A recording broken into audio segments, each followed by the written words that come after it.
Morning student, welcome in SJ video lecture series. आज MSc first semester का paper first होगा।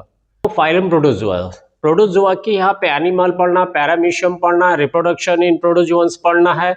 ये तो जो उसको पढ़ने से पहले हम क्या करेंगे, फाइलम प्रोटोजोअन के कैरेक्टर्स को समझेंगे, उसकी मीनिंग क्या है, तभी हम आगे के टॉपिक को समझ सकते हैं। यहाँ पर अब आता है phylum protozoa. Phylum protozoa that the first animal kingdom, ये पहला एनिमल किंगडम है जो यहाँ पर कौन सा है, phylum protozoa. Proto means first, zone माने एनिमल, फर्स्ट एनिमल है यहाँ पर। That is the simplest animal, microscopic animal है, बहुत साधारण सा है, बहुत सूक्ष्मदर्शी से आप इसको देखेंगे, नेकेड आई से नहीं दे सकते। अब जो फाइलम प्रोटोजोआ है ये फर्स्ट कॉइन्ड बाय द गोल्डफस। ठीक, इसको सर्वप्रथम कॉइन किया था किसने किया था? गोल्डफस ने कॉइन किया था वर्ड को, फर्स्ट टर्म को यहाँ पर। अब यहाँ पर हम कहते हैं फाइलम प्रोटोजोआ के जनरल कैरेक्टर्स क्या होते हैं। एक जनरल कैरेक्टर जो सभी प्रोटोजोअन्स में पाए जाते हैं, पहला जनरल कैरेक्टर क्या होता है, that is microscopic animal. Microscopic animal, A cellular, word use हुआ, माइक्रोस्कोपिक है। माइक्रोस्कोपिक, माइक्रो मीन्स सूक्ष्म, स्कोपिक भी व्यू, मतलब हम इसको माइक्रोस्कोप के थ्रू ही दे सकते, बहुत ही सूक्ष्म एनिमल है यहाँ पर।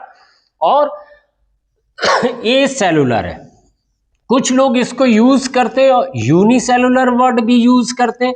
Unicellular means the body is composed of the single cell, एक सेल से बनी हुई है, single cell, plasma membrane surrounding है यहाँ पर। लेकिन सम साइंटिस्ट कुछ इसको कहते हैं ए सेलुलर वर्ड यूज करते हैं। ए सेलुलर इसलिए यूज करते हैं कि जो सिंगल सेल है ये परफॉर्म कर रही है, कार्य कर रही है मल्टी सेलुलर एनिमल की तरह, क्योंकि इस सेल के अंदर रेस्पिरेशन भी हो रहा है, इस सेल के अंदर डाइजेशन भी हो रहा है, इस सेल के अंदर एक्सक्रीशन भी हो रहा है यहाँ पर, और इस सेल के अंदर रिप्रोडक्शन भी हो रहा है यहाँ पर। तो ये जितने भी फंक्शन हैं ये सब मल्टी सेलुलर एनिमल की तरह कार्य कर रहा है। तो इसको यूनिसेलुलर हम नहीं कह सकते, इसको हम जो कहेंगे, क्या कहेंगे, ए सेलुलर। ए सेलुलर का mean single cell perform like a multicellular animal, मतलब जो सिंगल सेल है ये बहुकोशिकीय जंतुओं की तरह समस्त मेटाबॉलिक कार्यों को कर रही है, जैसे रिप्रोडक्शन हुआ, रेस्पिरेशन हुआ, डाइजेशन हुआ, एक्सक्रीशन हुआ यहाँ पर। क्लियर? अब यहाँ पर नेक्स्ट सेकेंड वो कैरेक्टर्स आता है, जो बॉडी का ऑर्गेनाइजेशन है, वो बॉडी का ऑर्गेनाइजेशन कैसा है यहाँ पर, वो ऑर्गेनाइजेशन है यहाँ पर प्रोटोप्लाज्मिक ग्रेड का है यहाँ पर। मतलब जो शरीर होता है वो जीव द्रव्य से बना होता है। ये सिंगल सेल हुई यहाँ पर, और इस सिंगल सेल के अंदर ये न्यूक्लियस हुआ बेटा, और ये क्या हुआ, साइटोप्लाज्म। तो इसी को सबको कह दिया हमने प्रोटोप्लाज्म यहाँ पर। मतलब जो बॉडी का ऑर्गेनाइजेशन है वो प्रोटोप्लाज्म। अच्छा, कोई ये बता सकता है कि प्रोटोप्लाज्म होता क्या है? जो प्रोटोप्लाज्म होता है यहाँ पर, इसको हम लोग कहते हैं इक्वल साइटोप्लाज्म प्लस न्यूक्लियोप्लाज्म, इन दोनों को मिला के हम बोलेंगे प्रोटोप्लाज्म यहाँ पर। क्लियर हो गया? अब हम लोग आगे बढ़ते हैं फिर थर्ड पॉइंट की तरफ। एनिमल जो होता है यहां पर, कहते हैं कि जो बॉडी होती है वो बॉडी होती है यहां पर नेकेड होती है, मतलब composed of the plasma membrane, वो प्लाज्मा मेम्ब्रेन से बनी होती है। लेकिन कुछ एनिमल्स में, कुछ जंतुओं में जो प्लाज्मा मेम्ब्रेन के ऊपर एक और कवरिंग पाई जाती है, उस कवरिंग को पेलिकल कहते हैं, या कुछ में कैल्केरियस होता है उसको शेल भी कहते हैं। यहां पर पेलिकल होगी या सेल होगा यहां पर। क्लियर। अब नेक्स्ट वन जो यहां पर कैरेक्टर्स है, वो नेक्स्ट कैरेक्टर आपके पास है यहां पर ये सॉलिटरी है यहां पर, और या कॉलोनियल है यहां पर। अब पहले मीन्स होता है सॉलिटरी का मतलब क्या होता है, एकाकी हिंदी में कहते हैं, लिव इन एलोन, जो अकेला रहता है। यहाँ पर कुछ होता है ना, व्यक्ति एकांकी होते हैं, उन्हें किसी समाज से मतलब नहीं है, तो वो सॉलिटरी कहला दिया। Colonial means live in A group, जो समूहों में रहे।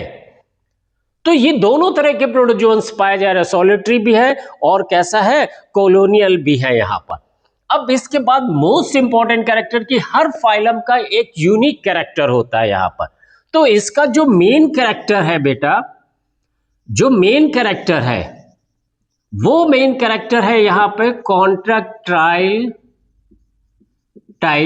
वैक्यूल कंडीशंस है। यहां पर हिंदी में कहते हैं संकुचनशील रिक्तिका कहते हैं यहां पर। क्लियर। संकुचनशील रिक्तिका present in fresh water animal, और ये एब्सेंट है इन मैराइन एनिमल। जो मैराइन एनिमल होंगे उनमें क्या होगा, ये एब्सेंट होगा यहां पर। अब हमारा मीनिंग आता है, what is the function of contractile vacuole. Contractile vacuole का फंक्शंस क्या है। जो कॉन्ट्रैक्टाइल का वैक्यूल का फंक्शन होता है वो होता है ऑस्मो रेगुलेशन होता है यहां पर। ऑस्मो रेगुलेशन मींस बॉडी के अंदर परासरण को नियंत्रण करना, या कह सकते हैं कि जो रिमूवल ऑफ, कुछ बुक्स में लिखा है the removal of excess water, मतलब जो शरीर के अंदर अत्यधिक जल है उस जल को हम क्या करते हैं, रिमूव करते हैं यहां पर। तो वो रिमूव करने का काम कौन कर रहा है, वो कॉन्ट्रैक्टाइल वैक्यूल कर रही है यहां पर, क्योंकि यूनिसेलुलर एनिमल है, इलास्टिसिटी कितनी होगी, एक सीमा तक होगी। तो वो उससे बचने के लिए ये बार बार क्या होता है, पानी को रिमूव करता रहता है, एक्सेस वाटर को रिमूव करते रहते हैं। कौन, फ्रेश वाटर प्रोटोजोन्स यहां पर करते। अब जो प्रोटोजोआ का क्लासिफिकेशन का बेस है बेटा, क्लासिफिकेशन का जो बेस है वो बेस है लोकोमोटरी ऑर्गन है यहां पर। लोकोमोटरी ऑर्गन यहां पर तीन तरह के पाए जा रहे हैं। पहला पाया जा रहा है स्यूडोपोडिया, ठीक। तीसरा पाया जा रहा फ्लैजिला पाया जा रहा है, तीसरा पाया जा रहा है सीलिया पाया जा रहा है। ये तीन है।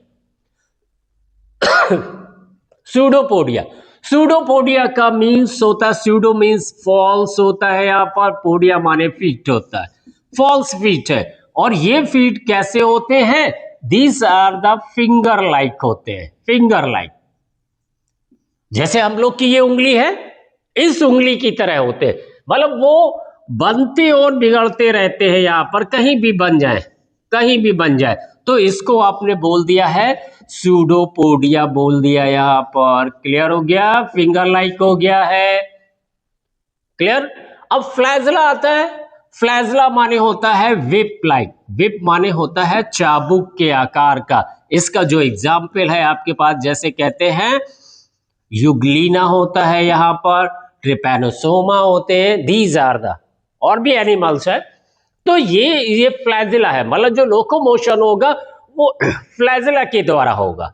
सीलिया का मतलब क्या होता है, that is hair like locomotory organ, hair like, बालों के सदृश, जैसे हेयर्स होते हैं आपके उसी तरह। अगर आप फिगर पे देखेंगे तो ये एक तरह से क्या है, पैरामीशियम है। इस पैरामीशियम की whole body is covered by the cilia, पूरी बॉडी कवर्ड है, किससे कवर्ड है, सीलिया से कवर्ड है यहां पर। तो ये हर एनिमल में अलग अलग तरह के लोकोमोटरी ऑर्गन है। जो डिवीजन किया गया है, लोग कहते हैं कि फाइलम प्रोटोजोआ का क्लासिफिकेशन किया गया, उसका जो बेस होगा वो बेस होगा लोकोमोटिव ऑर्गन होगा यहां पर। नेक्स्ट वन क्या होता है, जो न्यूक्लियस प्रेजेंट होगा, न्यूक्लियस मोनोमॉर्फिक होगा या फिर डाइमॉर्फिक होगा। यहां पर जो न्यूक्लियस होगा वो मोनोमॉर्फिक होगा। मोनो मीन्स सिंगल होगा, मोनो माने सिंगल। डाइमॉर्फिक होगा, दो न्यूक्लियस होंगे यहां पर टू न्यूक्लियस होंगे। यहां पर दो न्यूक्लियस में कंडीशंस है, one is mega nucleus, next one is micro nucleus, जैसे कि पैरामीशियम में पाया जा रहा है। पैरामीशियम में पाया जा रहा है मेगा और माइक्रो न्यूक्लियस पाया जा रहा है यहां पर। क्लियर हो गया। अब जो माइक्रो न्यूक्लियस है ये क्या करता है, आपकी जो पैरामीशियम की जो प्रोटोजोअन्स होती है उनकी जेनेटिकल को कंट्रोल करता है। यहां पर कहते हैं जेनेटिकल कंडीशन, क्या कह सकते हैं, एक अलग कह सकते हैं कि रिप्रोडक्टिव कैरेक्टर या हेरिडिटी पे हेल्प करता है यहां पर। और जो मैक्रो है, ये मैक्रो को बोलते हैं वेजिटेटिव न्यूक्लियस बोलते हैं, या फिर कंट्रोल द मेटाबॉलिज्म। जो एनिमल होते हैं, पैरामीशियम होता है, उसका जो मेटाबॉलिज्म है उसको कंट्रोल करता है, मेगा न्यूक्लियस कंट्रोल करता है। अब डाइजेशन कैसा होता है बेटा, यहां पर डाइजेशन होता है इंट्रासेलुलर होता है। जो डाइजेशन होगा वो डाइजेशन यहां पर होगा इंट्रासेलुलर होगा। इंट्रासेलुलर का means inside the food vacuole, inside the food vacuole. Food vacuole जो खाद्य रिक्तिका होगी हिंदी में बोलते हैं, उसके अंदर अंतःकोशी होगा।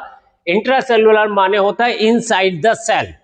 जब सेल के बाहर होगा तो एक्स्ट्रा सेलुलर होता है, जब अंदर होगा तो इंट्रासेलुलर होगा। वो कहां होगा, इनसाइड द फूड वैक्यूल यहां पर।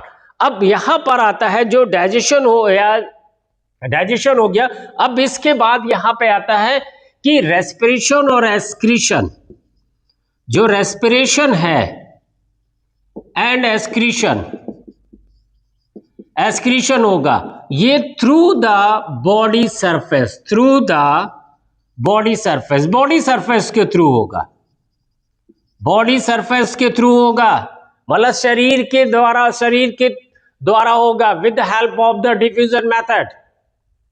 डिफ्यूजन के मेथड के द्वारा होगा। यहां पर इसका रेस्पिरेशन श्वसन होगा और एक्सक्रीशन होगा। मींस कहने का मतलब है ऑक्सीजन बाहर है, CO2 अंदर है, ये इसका कंसंट्रेशन ज्यादा है, बाहर कम है तो ये बाहर आ जाएगी, और ऑक्सीजन का कंसंट्रेशन बाहर ज्यादा है तो ये क्या होगी, अंदर आ जाएगी। तो ये होता है डिफ्यूजन मेथड होता है यहां पर। अब नेक्स्ट वन जो कंडीशंस आती है यहां पर कि रिप्रोडक्शन जो होता है यहां पर, रिप्रोडक्शन कैसा होता है यहां पर, रिप्रोडक्शन दो यहां पे दोनों तरह के होंगे, एसेक्सुअल भी होगा और क्या होगा, सेक्सुअल भी होगा बेटा। यहां पर एसेक्सुअल होगा, यहां पर बाइनरी फिजन होगा जब कंडीशन ऑप्टिमल होगी। ऑप्टिमम माने कहने मतलब फूड भी मिलेगा सफिशिएंट, टेम्परेचर भी सफिशिएंट होगा, वाटर भी सफिशिएंट होगा, तब इस तरह के एनिमल क्या करते हैं, बाइनरी फिजन, हिंदी में कहते हैं द्विविभाजन कहते हैं, या स्पोरुलेशन के द्वारा होगा जब कंडीशन एडवर्स होगी यहां पर, या सिस्ट के द्वारा फॉर्मेशन होगा, या मल्टीप्लिकेशन कह सकते हैं दूसरा होगा, मल्टीप्लिकेशन होगा यहां पर, बहुविखंडन के द्वारा होगा। तो ये एसेक्सुअल है। सेक्सुअल क्या होगा यहां पर, जो सेक्सुअल है वो ट्रू सेक्सुअल रिप्रोडक्शन नहीं पाया जा रहा, ट्रू सेक्सुअल रिप्रोडक्शन नहीं पाया जा रहा है। तो यहां पे जो सेक्सुअल रिप्रोडक्शन होगा वो होगा कंजुगेशन के द्वारा होता है। यहां पर कंजुगेशन को हिंदी में कहते हैं संयुग्मन कहते हैं। यहां पर हिंदी में क्या कहेंगे, संयुग्मन कहेंगे। यहां पर क्योंकि संयुग्मन में मींस दो पैरामीशियन आपस में मिलते हैं अपने न्यूक्लियस का इंटरचेंज कर रहे हैं यहां पर, तो न्यूक्लियस का इंटरचेंज कर रहे हैं यहां पर, तो ये रिप्रोडक्शन ट्रू नहीं है। सेक्सुअल सेक्सुअल में क्या होता है, there is two individual involve, दो रहते इन्वॉल्व रहते, मेल एंड फीमेल यहां पर उनका। तो यहां पर ये नहीं है, यहां पर जो सेक्सुअल का दूसरा फॉर्म है वो कंजुगेशन है। तो ये हो गए प्रोटोजोअन्स के कैरेक्टर्स आपके हो गए। अब आगे हम लोग जब पढ़ेंगे तो उस पे क्या होगा ये आपको चैप्टर समझ में आएगा।